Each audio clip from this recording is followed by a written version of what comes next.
Pour faciliter son expansion, l'homme érige des ponts depuis des millénaires. Même les ouvrages les plus basiques sont des bijoux d'ingénierie. Et ils sont toujours soumis à rude épreuve. Un pont est un objet qui effectivement est vivant. Il va se déformer sous les charges, sous l'action du vent, mais il va aussi vieillir. Les ponts sont particulièrement exposés aux éléments. Vent, pluie, eau de mer mettent à mal ces constructions XXL. Des contraintes aggravées par l'explosion de la circulation routière.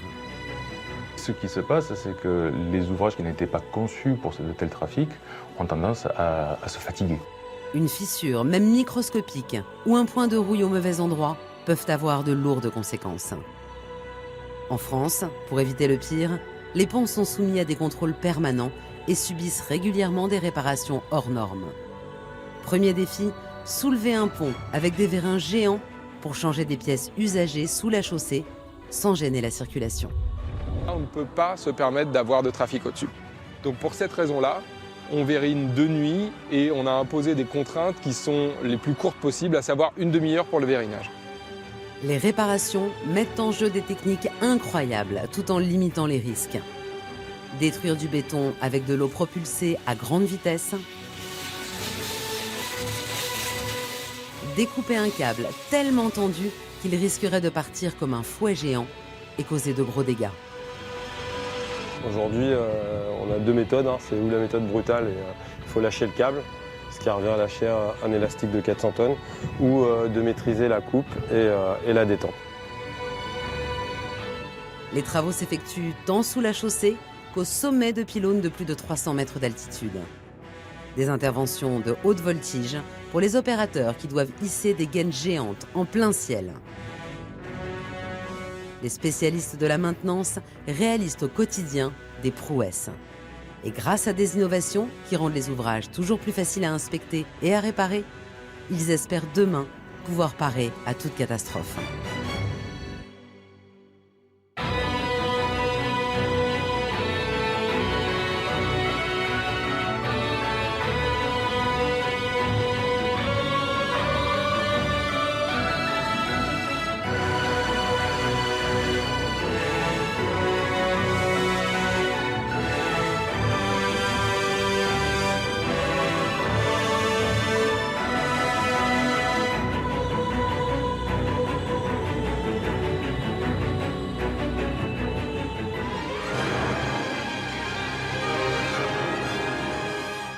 La France compte aujourd'hui plus de 266 000 ponts réservés aux automobiles.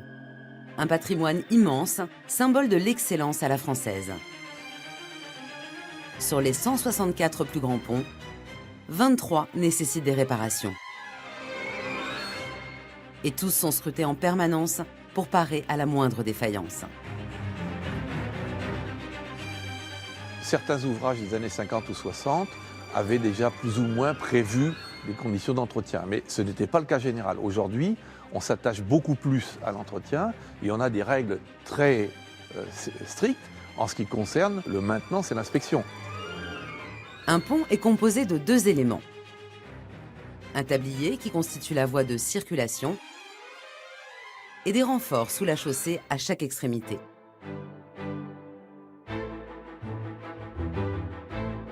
Et pour soutenir un pont, dès lors que sa longueur est importante, il faut compter sur des appuis verticaux. Ce sont les piles.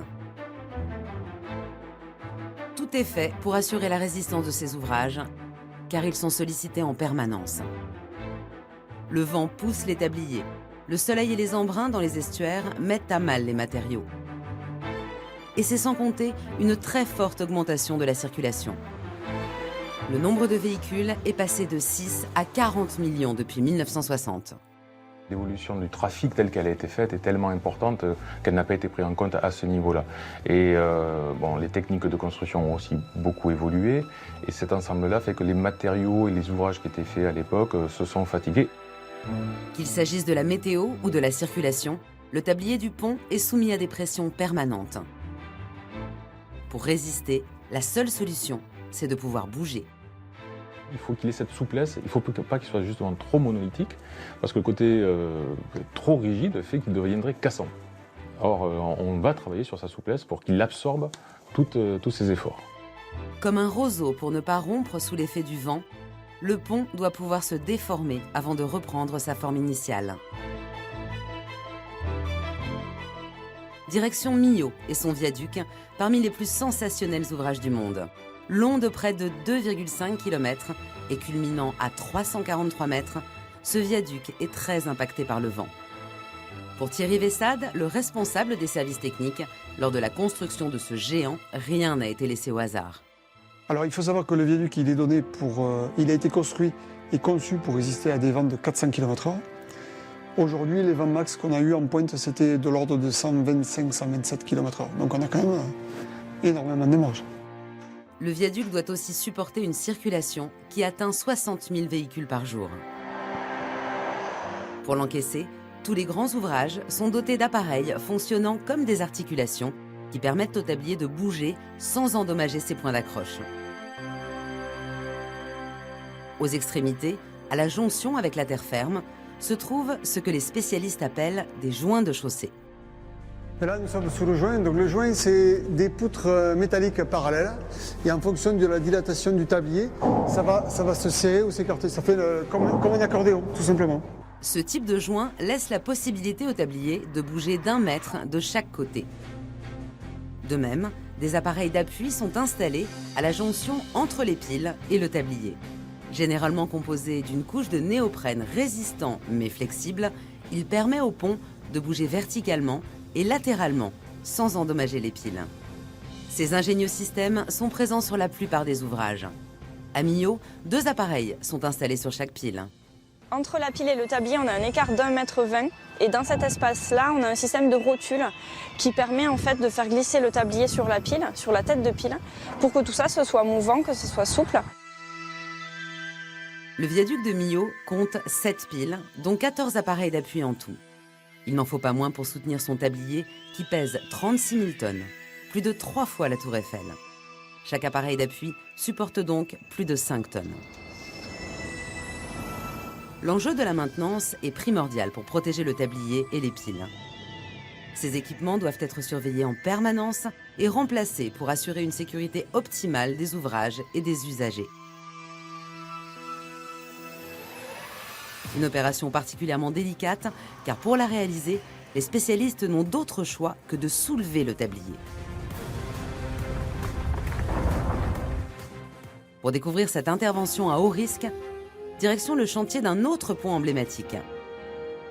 Le pont de Tancarville, en Normandie, à moins de 30 km du Havre.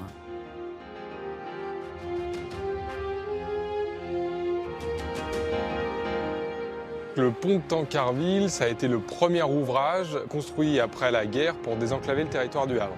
Les gens se sont aperçus, les commerçants, que pour livrer la marchandise qui venait du Havre, notamment au port, et qui devait être livrée à Paris, il fallait franchir la Seine, d'où l'idée d'un premier pont.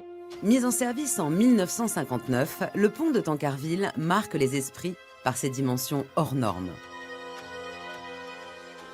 L'ouvrage ne compte que 2 piles et la distance entre les deux était à l'époque la plus longue d'Europe, 608 mètres. Pour franchir une distance pareille sans appui, les créateurs de Tancarville vont alors faire appel à une technologie particulière, celle des ponts suspendus, où 2 grands câbles vont d'une rive à l'autre. Ils sont érigés sur des pylônes construits au-dessus des piles. Des attaches descendent verticalement depuis ces câbles à distance régulière et soutiennent le tablier. Sur les côtés du pont, des viaducs d'accès, avec 9 piles chacun. Entre chaque pile et le tablier, des appareils d'appui.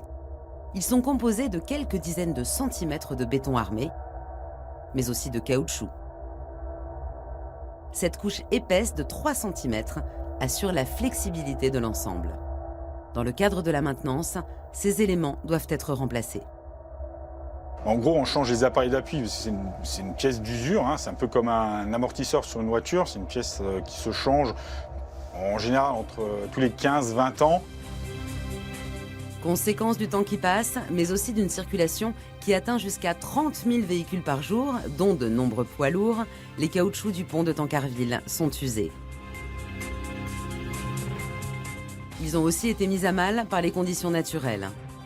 Le sel, issu de l'eau de mer qui n'est qu'à quelques kilomètres de là, et surtout le soleil, qui fait perdre au caoutchouc ses propriétés élastiques. L'appareil devient rigide et du coup on a une transmission d'effort qui ne se fait plus et qui est repris à un autre niveau au niveau de la pile, qui peut après par dérive devenir dommageable au niveau de la pile ou au niveau du tablier. Les travaux concernent aujourd'hui l'un des 2 viaducs d'accès au pont, et particulièrement les appuis de la pile dénommée P6. Le défi est de taille. La pile, qui fait 33 mètres de haut, soutient le tablier à hauteur de 1300 tonnes.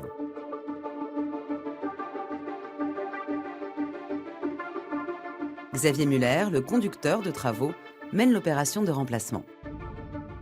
Ce qui est prévu de faire aujourd'hui sur P6, c'est de relever le pont, de relever le tablier au niveau de la pile P6 de 5 mm. Soulever une partie entière d'un pont. Pour réussir cet exploit, les ingénieurs vont positionner autour des appareils d'appui des vérins extrêmement puissants qui vont relever le tablier au niveau de la pile de quelques millimètres. Un travail extrêmement minutieux qui nécessite une coordination parfaite entre les vérins. Ceux-ci sont capables de soulever chacun jusqu'à 160 tonnes. Une fois le soulevage effectué, les vérins seront bloqués afin de supporter complètement la charge et prendre la place des appareils d'appui.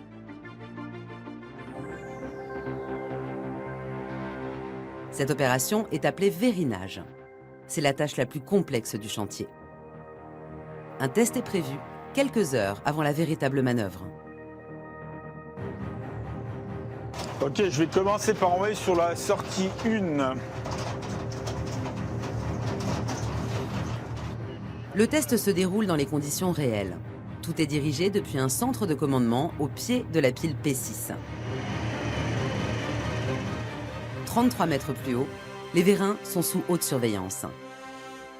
Il y en a 20 au total, répartis autour des 10 appareils d'appui. Le but de l'opération, mettre ces vérins sous pression. Donc là j'ai mis 100 bars dans la voie 1, je vais monter à 100 bars sur chaque sortie, histoire de contrôler la tenue à la pression. Les uns après les autres, les vérins sont mis sous pression. Une pression énorme, puisque chaque appareil peut atteindre 160 tonnes de poussée. Pourtant, tout repose sur un ingrédient très simple. Les pompes qui sont dans le fourgon envoient de l'huile au niveau des vérins qui sont sur la pile de pont. L'huile qui rentre dans le vérin va monter en pression, va faire lever le vérin, gonfler le vérin et ça va faire monter le pont. Pour l'instant, ce n'est qu'un test et les vérins bougent d'à peine 1 mm. Cet exercice permet de vérifier chaque appareil l'un après l'autre et de prévenir tout incident pour être prêt ce soir. L'huile circule dans des tuyaux flexibles sur des dizaines de mètres. Une telle distance accroît évidemment le risque de fuite. Les opérateurs doivent être vigilants. Il est maintenant temps de tester les capteurs qui accompagnent les vérins. Le système est simple, le bas du capteur est fixé sur la pile, le haut au-dessus de l'appareil d'appui. Entre les deux, un fil enroulé qui permet de mesurer précisément de combien sera le levage. Cette mesure est transmise en direct à l'ordinateur central, en bas, dans la fourgonnette. Après cette répétition grandeur nature, dans 4 heures, la véritable manœuvre va pouvoir commencer. La tâche sera d'autant plus complexe qu'elle va devoir être réalisée en un temps record. Quand le tablier va se soulever, à ce moment-là, on ne peut pas se permettre d'avoir de trafic au-dessus. Donc pour cette raison-là, on vérine de nuit et on a imposé des contraintes qui sont les plus courtes possibles, à savoir une demi-heure pour le vérinage. Impossible de bloquer la circulation trop longtemps pour ne pas paralyser le commerce du Havre. Pour autant, pas question non plus de laisser passer les véhicules pendant le vérinage.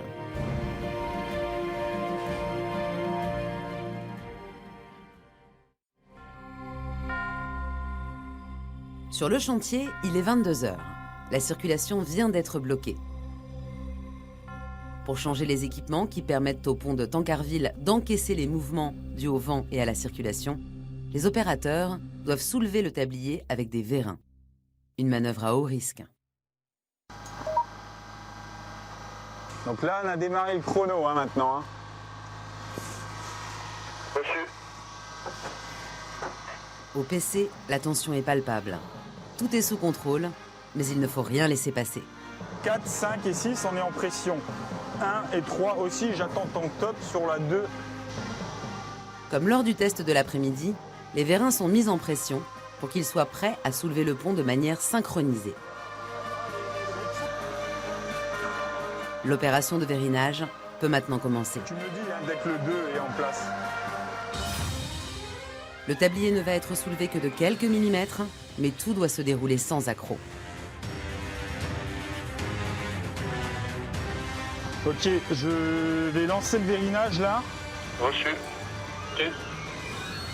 Chacun du haut de ses 160 tonnes de pression, les vérins s'attaquent au tablier. Et au bout de quelques minutes, la force des vérins déchire le béton des appareils d'appui qui ne sont plus solidaires du tablier. Tout le poids repose maintenant sur les vérins. Les opérateurs les bloquent alors par sécurité. La circulation peut reprendre. L'opération est un succès. Les professionnels sont parvenus à soulever une portion de tablier de 1300 tonnes, soit l'équivalent de 6 statues de la Liberté. Ils ont maintenant accès aux appareils d'appui. Reste à détruire le béton juste au-dessus de ces appareils, puis à retirer le caoutchouc. Un autre néoprène sera alors installé, chapeauté par une nouvelle couche de béton. Quand tout sera sec, il ne restera plus qu'à enlever les vérins. À Tancarville, il est temps de détruire les appareils d'appui. L'opération est confiée à Jean-Marc Wissler et à son assistant.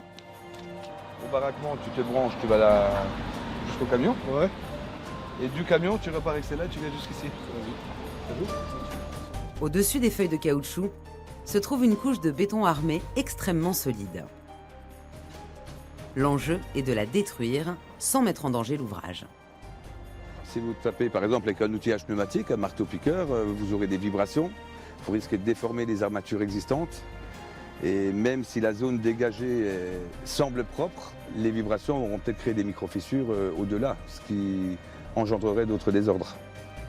L'édifice a beau être très résistant, les dégâts engendrés par l'utilisation d'engins traditionnels, même invisibles à l'œil nu, pourraient mettre à mal l'intégralité de la structure. La solution ? Utiliser de l'eau, mais de l'eau sous ultra haute pression. Vous imaginez un gros Karcher, le moteur, la pompe. La pompe, c'est seulement ça, ce boîtier jaune que vous voyez.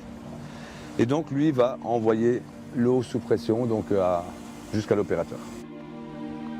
Tout part de cette unité commandée par ordinateur. L'eau est projetée dans ce tuyau jusqu'en haut de la pile, 30 mètres plus haut. La manœuvre commence.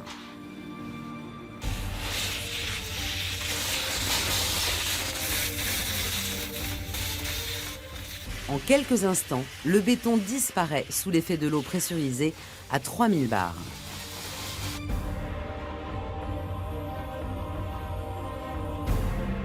« 3000 bars, cela veut dire que la pression qui s'exerce dépasse les 3 tonnes au centimètre carré, comme le poids d'une camionnette sur une pièce de monnaie.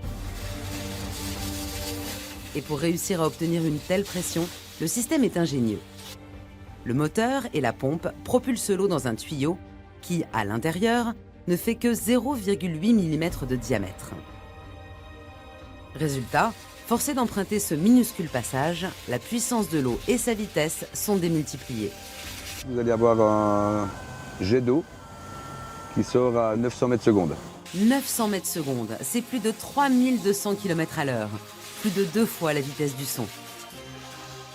Une puissance énorme qui permet cependant de travailler de façon très minutieuse.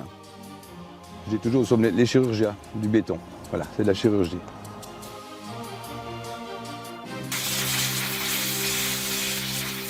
Grâce à cette technique appelée hydrodémolition, Il va falloir moins de 2 heures pour entamer profondément ce béton renforcé d'une armature métallique. Ensuite, les spécialistes n'ont plus qu'à utiliser des moyens bien plus traditionnels pour finir le travail. Mais je vais prendre un peu en bas et en haut, puis après on sortira avec le pied de biche. C'est quoi? C'est pour monter vers ici.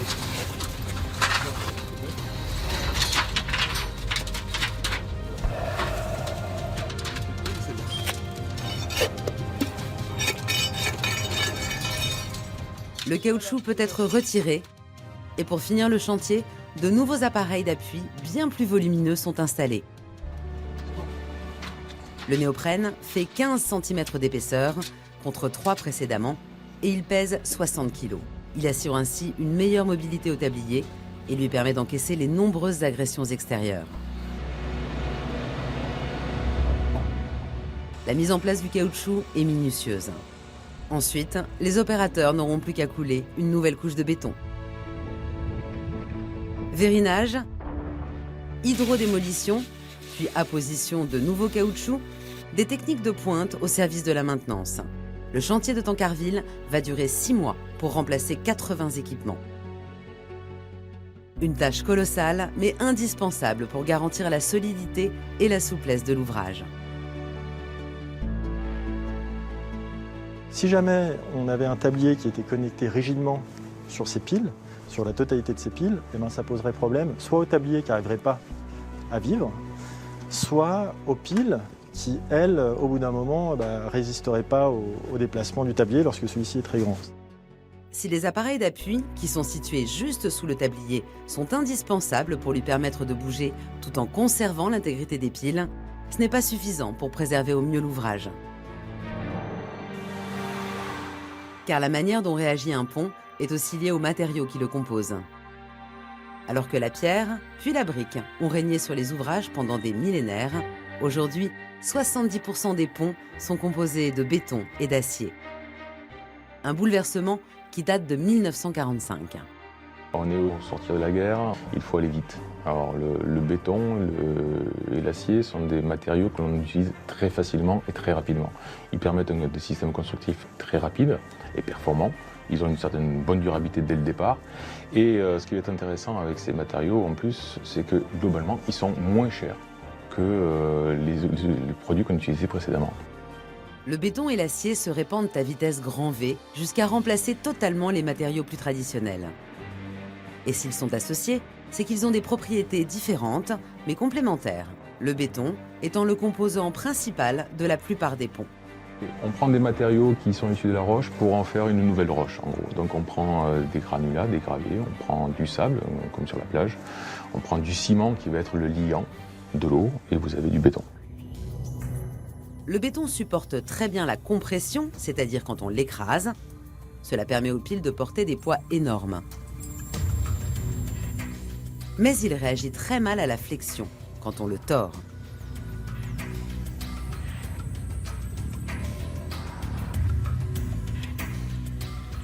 Voici une expérience en laboratoire. Cette poutre en béton classique est arrimée et équipée de capteurs. Une force est appliquée en son centre, de plus en plus puissante. Au bout de moins de 20 secondes, le béton commence à se fissurer. Et en moins de 2 minutes, il casse. Si on transpose cette expérience sur le terrain, c'est la circulation qui va exercer une force. L'augmentation du poids des véhicules, due à une forte circulation, entraîne une flexion vers le bas du tablier. Pour que le béton supporte cette flexion, les ingénieurs ont alors eu l'idée de réaliser la structure de ce tablier en acier qui est bien plus flexible. En revanche, il doit être protégé pour ne pas rouiller. L'acier permet au béton d'avoir de la souplesse, ce qu'il n'est pas capable de faire. Le béton permet d'éviter la corrosion de l'acier, donc permet de le protéger dans la durée. L'acier, c'est le squelette, le béton, c'est le muscle. L'alliance des deux matériaux semble idéale. Elle a pourtant des défauts. L'été, le métal peut faire courir un danger au béton, car avec l'augmentation des températures, il se transforme. L'acier, sous l'effet de la chaleur, va un petit peu gonfler. Une fissure va s'amorcer qui, au fil du trafic qui va passer dessus, va s'agrandir et jusqu'à pouvoir entraîner au bout de plusieurs années, la rupture du béton. L'accroissement des températures l'été entraîne une dilatation des parties métalliques du pont. Un tablier moderne est souvent recouvert de béton et truffé de poutres métalliques, comme à Millau. Les poutres, en se dilatant, vont faire travailler le béton.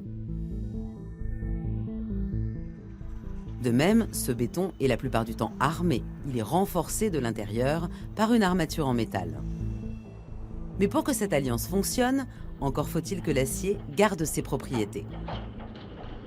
Le problème, c'est qu'une fois que l'acier va être dans le béton, il faut réussir à s'assurer que celui-ci va rester en état, qu'il ne va pas corroder. Une fissure dans le béton armé, et c'est la perte de son étanchéité. À terme, le risque est de voir l'acier à l'intérieur être détruit par la corrosion.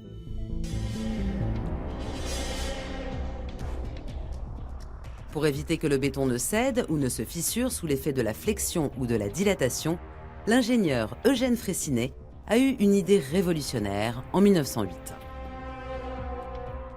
Eugène Fraissinet a eu l'intuition de mettre de la compression dans une poutre, typiquement. Et donc, comme ça, de compenser, ou en tout cas de limiter, la déflexion et l'ouverture des fissures. L'idée peut paraître toute simple, elle est pourtant géniale. Des câbles métalliques vont être tendus au maximum, à l'intérieur ou à l'extérieur du béton, puis être ancrés à chaque extrémité, comprimant fortement celui-ci au moment où il est coulé. Cette tension permanente va limiter les possibilités de déformation du béton et ainsi le rendre beaucoup plus résistant. C'est ce qu'on appelle la précontrainte. Ce sont des propriétés mécaniques supérieures qui permettent justement de réduire les quantités de matériaux. Les avantages de cette technique sont bien réels et l'immense majorité des ponts l'utilisent aujourd'hui. Pour certains ouvrages, les câbles sont enfouis dans le béton. Pour d'autres, ils sont à l'air libre. C'est la précontrainte extérieure. Les câbles extérieurs ont un gros avantage, c'est quand il y a un souci, on le voit. Parce que là, si vous avez les câbles qui pètent, vous le voyez. Quand le câble interne, il est peut-être mieux protégé apparemment, mais quand il se casse, vous ne le voyez pas. Le souci, c'est que dans ce cas, le béton ne joue pas son rôle de protection du métal. Et si l'étanchéité des gaines qui entourent les câbles est imparfaite, ils peuvent rouiller. Tout le défi de la maintenance, c'est de savoir détecter quand le matériel se dégrade et de réagir en conséquence. Direction le viaduc d'Échinghen dans le Pas-de-Calais, à l'entrée de Boulogne-sur-Mer. Ici, en 2017, lors d'une inspection, une forte corrosion est constatée sur 10 des 320 câbles de ce pont. Un rapport d'État le classe alors comme ouvrage dont la structure est gravement altérée et nécessite une intervention urgente. Le viaduc ne date que de 1997, mais il est soumis à rude épreuve.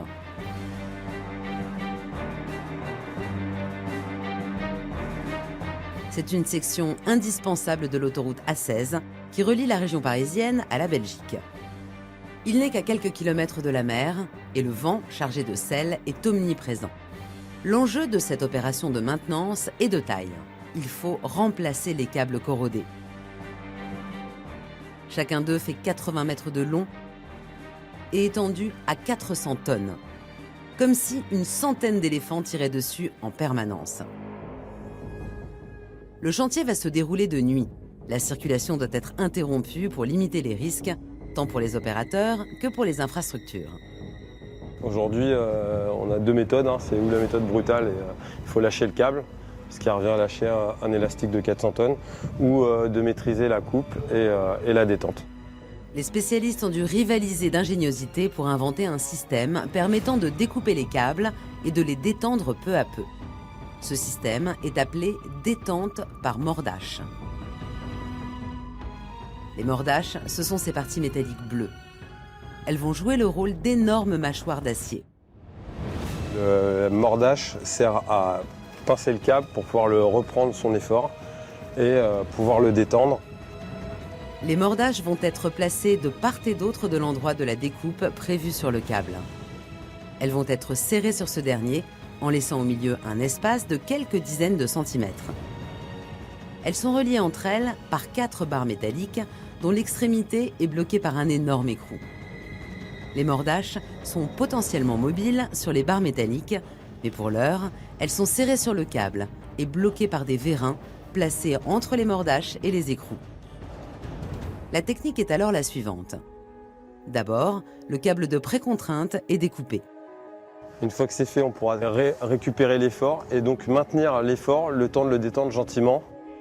Les mordaches, barres métalliques et vérins retiennent provisoirement les 400 tonnes de tension.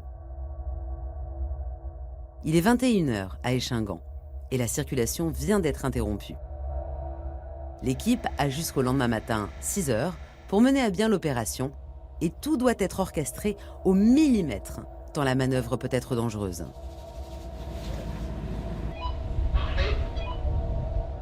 Les mordaches, les barres et les vérins ont été installés. Le câble de précontrainte a été dénudé à l'endroit de la découpe. Couper un câble métallique d'une quinzaine de centimètres d'épaisseur n'est pas une mince affaire. Les opérateurs utilisent une technologie bien particulière. C'est un câble diamanté qui va tourner sous pression et qui va découper le câble au fur et à mesure. Le câble est recouvert de particules de diamants microscopiques. Pour assurer la sécurité, après la préparation, l'opération va être exécutée sous le contrôle de caméra, à distance. Au moment de la coupe, il n'y a personne sur place. Ensuite, tout est fait en fait depuis un PC au-dessus de l'ouvrage. Sur le chantier, tout a été mis en place. Les opérateurs doivent se mettre en lieu sûr pour que la découpe puisse commencer. Jérôme, pour Laurent, on va lancer la coupe. Puis l'opération peut débuter.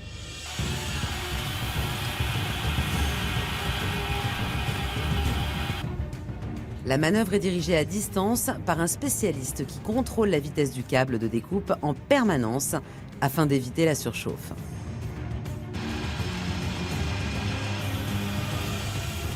Il faut moins d'une minute au câble diamanté pour achever l'opération. Et grâce au mordache, tout se fait sans incident. En parallèle, il est possible de modifier la puissance des vérins afin qu'ils compensent l'énorme tension de 400 tonnes du câble découpé. Là, je suis à 480. Reste maintenant à assurer la détente. C'est la partie la plus délicate de ce chantier. Derrière les mordaches, les vérins vont se contracter simultanément de 15 cm, permettant aux mordaches serrés sur le câble de s'écarter d'autant. Un écartement qui se répercute et crée un espace au niveau de la découpe. Les opérateurs vont alors faire reculer les écrous de 15 cm et les vérins avec. Ceux-ci vont reprendre leur épaisseur initiale. Ne reste plus qu'à recommencer l'opération pour faire à nouveau s'écarter les mordaches et ainsi, peu à peu, détendre le câble.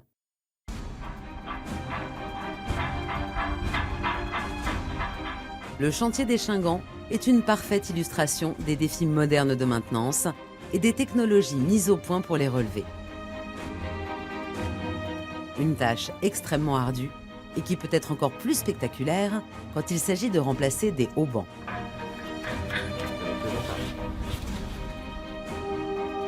Retour à Millau et son viaduc, le deuxième plus long pont à haubans du monde. Ces haubans lui permettent d'avoir une structure particulièrement élancée. En fait, les haubans ils permettent de maintenir le tablier et de le garder bien à l'horizontale. On a seulement 7 piles, ce qui a permis d'avoir un impact moindre aussi sur l'environnement. Par contre, il a fallu du coup utiliser des haubans pour bien retenir ce tablier et qu'il soit suffisamment droit. À l'image des câbles d'un pont suspendu, comme celui de Tancarville, les haubans prennent appui sur des pylônes. En revanche, ils ne sont pas ancrés sur les rives, mais directement au tablier du pont et sont extrêmement tendus. Pour assurer leur fonction, les haubans ont des dimensions gigantesques. À Millau, le plus long d'entre eux fait 180 mètres de long, soit près de 3 fois la longueur d'un A380. Et il pèse plus de 22 tonnes. Manipuler ces haubans est particulièrement complexe. Ils doivent cependant être changés régulièrement dans le cadre de la maintenance des ponts. La solution vient de la composition même de ce type de câble, c'est-à-dire ce qu'il y a à l'intérieur. Un haubans, en fait, c'est un énorme câble qui fait de 20 à 28 cm de diamètre et qui est composé de torons. Donc les torons, ce sont 7 câbles en acier qui sont torsadés, reliés entre eux. Et plus le haubans est long, plus il a de charge du tablier à retenir, donc plus il a de torons à l'intérieur. Un toron est composé de 7 fils d'acier torsadés. L'avantage, c'est que chacun d'eux est bien moins volumineux et lourd qu'un haubans. Cela rend aussi beaucoup plus simple le remplacement de ces énormes câbles, même si l'opération reste impressionnante. Direction le village d'Unieux, en Auvergne, à 15 km de Saint-Étienne. Si l'endroit a une petite renommée, c'est grâce au pont à haubans du Pertuiset qui date de 1989. Aujourd'hui, un de ces câbles doit être remplacé. L'ouvrage est remarquable par sa forme si particulière. Il traverse la Loire d'un seul coup pour franchir 132 mètres avec un unique pylône sur une rive. La force exercée par les haubans du côté du tablier est compensée du côté opposé par d'autres câbles solidement ancrés dans une épaisse couche de béton.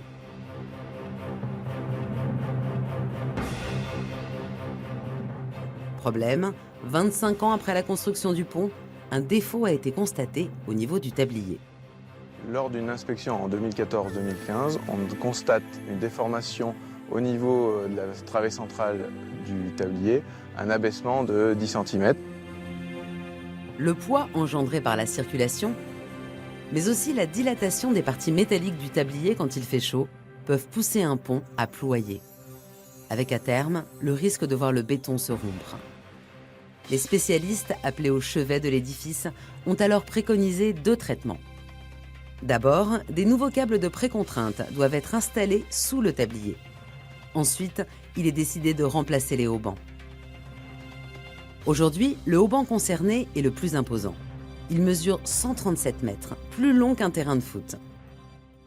Le dernier hauban pèse 5,7 tonnes et donc il reprend 245 tonnes de tension. Les haubans participent fortement à soutenir la travée centrale. Comme un échingant et ses câbles de précontrainte, les haubans sont tendus pour jouer ce rôle de soutien. La découpe et la dépose se font de manière comparable à la méthode employée dans le Nord. Reste à installer de nouveaux haubans, ce qui est rendu d'autant plus complexe que ces derniers doivent rejoindre le sommet du pylône à 48 mètres de haut. Pour remettre un nouveau hauban, il va d'abord falloir hisser sa gaine. On installe un premier toron à l'intérieur de cette gaine. Ensuite, on a un câble de treuil qui est attaché en haut du pylône et on vient lever cette gaine avec ce toron jusqu'à sa position en haut du pylône. La gaine en elle-même fait plus de 800 kg, le poids d'une voiture. Harnachée, elle est hissée en douceur par un treuil. Bien que la circulation ait été interrompue, pas question qu'elle tombe, au risque d'endommager fortement le tablier. Dès qu'elle rejoint le haut du pylône, la gaine est solidement attachée à l'aide de chaînes. L'opérateur raccorde un câble au toron qui est à l'intérieur de la gaine. Ce toron a beau être fin, il est extrêmement résistant. Pour le fixer, il faut le faire passer dans un trou qui traverse le pylône. De l'autre côté, un autre opérateur le récupère et va le bloquer avec un système de clavettes. Chaque toron va passer dans un trou, ce que les spécialistes appellent un ancrage. Et au bout de ce trou se trouve une pièce en forme d'entonnoir découpée en 2 parties. À la montée, le toron va pouvoir passer sans problème. Mais s'il redescend, alors il fait aussi descendre les 2 pièces. Contraintes par la largeur du trou, les 2 pièces vont alors se rapprocher et mordre très fortement le câble, l'empêchant d'aller plus bas. Thomas, c'est pour toi.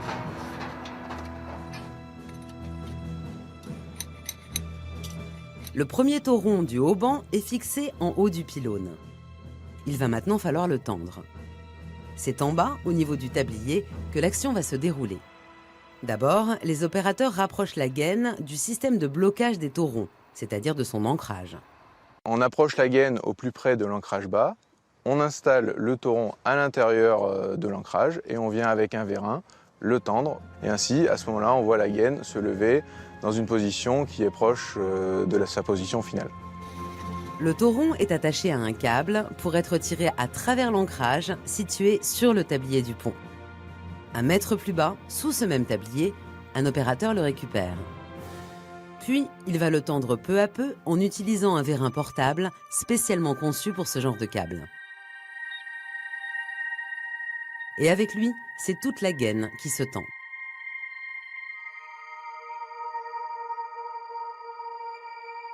Après cette tâche périlleuse, il va maintenant falloir faire passer les 26 autres taurons qui constitueront le haubans. Ces derniers sont très résistants. Pour autant, la tâche doit être effectuée avec dextérité et précision pour assurer le plus de résistance possible à l'ensemble. Une fois tous les taurons en place, reste à raccorder la gaine en haut et en bas. Au final, il va falloir 2 jours pour remplacer un hauban, et comme le viaduc en compte 26, l'ensemble du chantier sera réalisé en 2 mois. Appareil d'appui, câble de précontrainte ou hauban, la plupart des interventions de maintenance et de réparation portent sur ces éléments qui permettent de protéger le béton. Celui-ci est en effet soumis en permanence à des mouvements du pont qui le mettent à rude épreuve. Et une fois que les fissures sont là, à terme, le risque, c'est la rupture. Il existe cependant aujourd'hui de nouveaux matériaux qui permettent de limiter drastiquement ce risque. Ces innovations font partie intégrante des défis de la maintenance. Et parmi elles, le béton fibré ultra haute performance. Avec les bétons fibrés ultra performants, on repousse les limites d'un matériau classique en allant sur des performances qui sont 5, 10, voire 20 fois supérieures aux matériaux classiques. Grâce au béton armé, puis à la précontrainte, depuis le début du XXe siècle, les ouvrages résistent bien mieux à la flexion. Problème, ajouter une grande quantité de métal, c'est ajouter du poids. Cela nécessite aussi la meilleure étanchéité possible afin de limiter les risques de corrosion. Comment faire un matériau plus performant et moins lourd? Il fallait y penser. Plutôt que d'ajouter des barres, les ingénieurs ont eu l'idée d'ajouter le métal sous forme de fibres.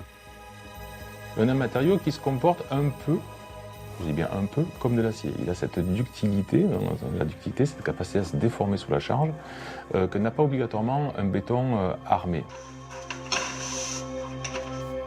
En répartissant le métal sous forme de paillettes, ce béton va bien mieux résister à la flexion. L'expérience, qui consiste en une poussée appliquée au centre d'une poutrelle de béton classique, a montré qu'elle rompait rapidement. Il a suffi d'1 minute 49 secondes et d'une force de 1540 newtons, c'est-à-dire l'équivalent d'un poids de 150 kg. Voici la même expérience avec du béton fibré. La première fissure apparaît au bout de 7 minutes, contre 17 secondes pour le béton classique. Au bout de 50 minutes, la poutre n'est toujours pas rompue, alors que la force exercée est de 23 000 newtons. Plus de 2 tonnes de pression ne suffisent pas à en venir à bout, alors qu'il n'a fallu que 150 kg pour le béton classique. Un résultat spectaculaire qui montre comment le béton fibré profite mieux des avantages du métal sans les inconvénients. À la fois, on est plus rigide, donc on est plus résistant à la compression, à la traction, mais en même temps, on est plus flexible parce que ces fibres permettent un comportement du matériau qui est plus durable. Et le béton fibré a un autre avantage qui a un impact immédiat sur les chantiers. Quand il est encore frais, il est beaucoup plus dense. Ça veut dire qu'on va pouvoir les mettre en œuvre, y compris en pente, beaucoup plus facilement qu'avec un béton traditionnel. Moins poreux, il assure donc aussi une meilleure étanchéité. Enfin, il est aussi beaucoup plus résistant au temps. Les matériaux béton aujourd'hui pour les ouvrages d'art sont conçus pour résister 100 ans à 120 ans. Les matériaux BFUP pour aller jusqu'à 300 ans. C'est le défi actuel majeur pour les ponts, limiter les besoins futurs de réparation. Et ce, dès la conception. Les derniers ouvrages incluent les technologies les plus récentes, permettant une bien meilleure maintenance et une durée de vie démultipliée. On a des ouvrages plus durables et on a un souci maintenant d'intégrer la durabilité des ouvrages dès la conception. Ça permet d'intégrer dès le début le besoin de maintenir l'ouvrage. Mis en service en 2004, le viaduc de Millau est garanti 120 ans. L'ouvrage a bénéficié dès sa conception de nombreuses innovations dont le but était double. Limiter les dégradations des composants tout en facilitant les interventions nécessaires. Pour s'en rendre compte, il suffit de se rendre dans le tablier. Car à l'intérieur, ce tablier est un tunnel de 2,5 km entièrement en métal. Ici, les risques de corrosion sont une des plus grandes préoccupations. À l'intérieur du tablier, le tablier n'est pas peint, il est brut. Et pour éviter que le tablier ne rouille, on déshumidifie artificiellement le caisson, tout l'intérieur du tablier, pour figer le phénomène de rouille. La rouille se développe sur le métal quand l'atmosphère ambiante contient plus de 55% d'humidité. Pour empêcher ce phénomène destructeur, un système de ventilation fait circuler l'air en permanence. Et ce n'est pas tout. Des capteurs permettent le déclenchement automatique de déshumidificateurs, comme celui-ci, qui vont changer l'air humide de l'intérieur contre de l'air sec venu de l'extérieur. Le tout sous le contrôle d'un centre de commandement. On a le seuil d'hygrométrie qui est réglé à 40%. Si ce seuil évolue, on le voit en temps réel puisqu'on a une valeur chiffrée qui nous remonte. C'est le secret de Millot. Pour limiter au maximum les dégradations, quelles qu'elles soient, le viaduc est contrôlé en permanence. On a plusieurs familles de capteurs. On a des capteurs qui sont plutôt dédiés à la partie hygrométrie à l'intérieur du tablier, des capteurs qui sont dédiés plutôt à la partie dilatation et mouvement de l'ouvrage en tant que tel, et après des capteurs qui sont plus dans le temps, je dirais, pour voir s'il y a un tassement de piles, s'il y a des mouvements sismiques. Toutes les informations sont centralisées au PC pour intervenir au plus vite en cas de besoin. Et ce n'est pas tout. Certaines pièces sont changées avant même d'avoir été détectées comme défectueuses. Aujourd'hui, il s'agit du paratonnerre.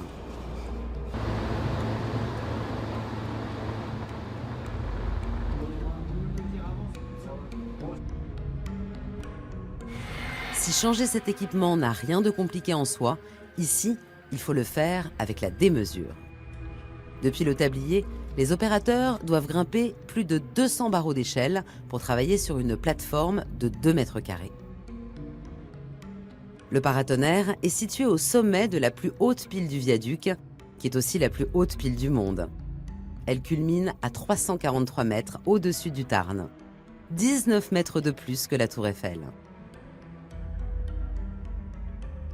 Cet acte de maintenance est pourtant indispensable.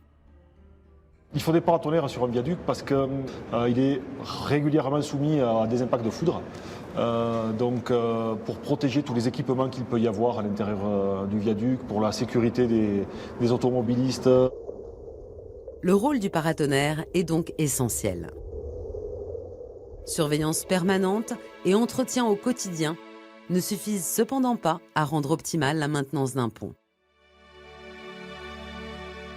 Il faut pouvoir détecter les anomalies qui pourraient apparaître dans des zones très difficilement accessibles, comme par exemple sur une pile, à plusieurs dizaines de mètres de haut. La maintenance des ponts fait aujourd'hui appel à des technologies de pointe pour réaliser des inspections poussées. Et avant tout, les drones. L'inspection visuelle des ouvrages n'est pas une pratique nouvelle. Ce qu'il est, c'est le niveau de précision que peut atteindre ce type de drone. Ce qui est communément recherché sur des ouvrages en béton armé, c'est la capacité à pouvoir détecter des fissures de 0,3 mm, et sur des ouvrages qui seraient en béton précontraint, comme certaines parties peuvent l'être sur ce viaduc, on recherche des ordres qui sont de l'ordre du demi-dixième de millimètre. Le drone est muni d'un appareil photographique ultra précis, mais aussi de nombreux capteurs qui lui permettent de garder une distance constante avec l'ouvrage. Ces spécialistes vont alors compiler l'intégralité des images prises pour un rendu bien supérieur à ce qui existait auparavant. Elles permettent de réaliser une reconstitution en 3 dimensions et de vérifier l'état de la pile le jour de l'inspection, mais pas seulement. Ce modèle 3D va aussi permettre de constituer une archive qui permettra la prochaine fois de pouvoir avoir une évaluation de l'évolution des éventuelles pathologies présentes, et donc fournir une connaissance bien plus grande que la simple observation instantanée de ces surfaces qu'on pourrait faire. Grâce à ce type de technologie, la maintenance des ponts peut s'inscrire dans la durée et offrir un suivi bien plus abouti. Entretien au quotidien, réparation exceptionnelle, matériaux innovants et moyens de surveillance high-tech, aujourd'hui les spécialistes sont arrivés à un niveau d'intervention inégalé. Le prochain défi est d'imaginer de quoi demain sera fait. Changement climatique, montée des eaux, tempêtes géantes, et si la solution face à ces défis à venir ne se trouvait pas dans la technologie, mais dans la nature. On voit la performance qu'on peut obtenir à travers un simple roseau ou à travers simplement une ruche et le nid d'abeilles qu'on construit sur les abeilles, qui est très performance mécaniquement. Une conception des ponts s'inspirant de la nature, alliée aux meilleurs outils de surveillance et d'intervention permanente, est sans doute la clé pour assurer une maintenance optimale dans le futur.